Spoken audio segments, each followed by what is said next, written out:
tu souffres d'anxiété, si tu réfléchis trop, si ton cerveau ne s'arrête jamais, c'est parce que ton cerveau fait exactement ce pourquoi il a été conçu. Ton cerveau est une machine à prédire l'avenir. En neurosciences, on appelle ça le cerveau prédictif.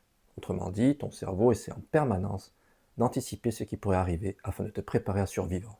Le problème, c'est qu'il ne se contente pas de prévoir, il simule. Il fabrique des scénarios dans ta tête.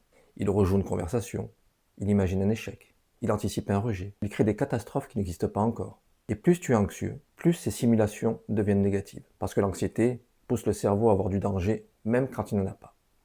Ton cerveau agit comme un détecteur de fumée réglé trop sensible. Il sonne pour un incendie, alors que quelqu'un est juste en train d'allumer une cigarette. Dans ton cerveau, une petite structure appelée l'amygdale agit comme un système d'alarme. Elle scanne ton environnement pour détecter les menaces et déclenche les réactions de peur. Le problème, c'est qu'elle ne distingue pas toujours la réalité de l'imagination. Donc, quand tu imagines une catastrophe, ton corps réagit comme si elle était réelle. Ton cœur accélère, ton stress monte, ton esprit cherche des solutions et tu commences à suranalyser. En psychologie, ce phénomène s'appelle la rumination mentale, le fait de penser encore et encore à des scénarios négatifs, passés ou futurs.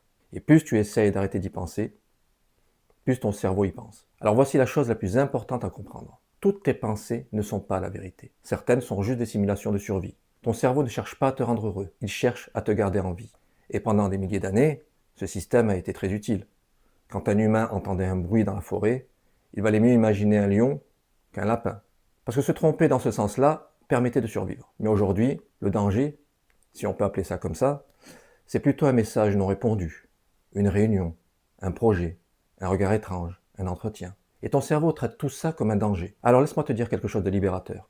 Tu n'es pas obligé de croire toutes les histoires que ton cerveau raconte. Tes pensées ne sont pas des prophéties, ce sont juste des hypothèses. Et parfois, des hypothèses catastrophiques. La liberté mentale, elle commence le jour où tu comprends ça. Ton cerveau peut imaginer 1000 scénarios, mais la vie n'en vivra qu'un. Alors, la prochaine fois que ton esprit invente le pire, pose-toi simplement cette question. Est-ce que c'est cela la réalité ou juste une simulation de mon cerveau? Tu sais ce qu'il te reste à faire, je compte sur toi.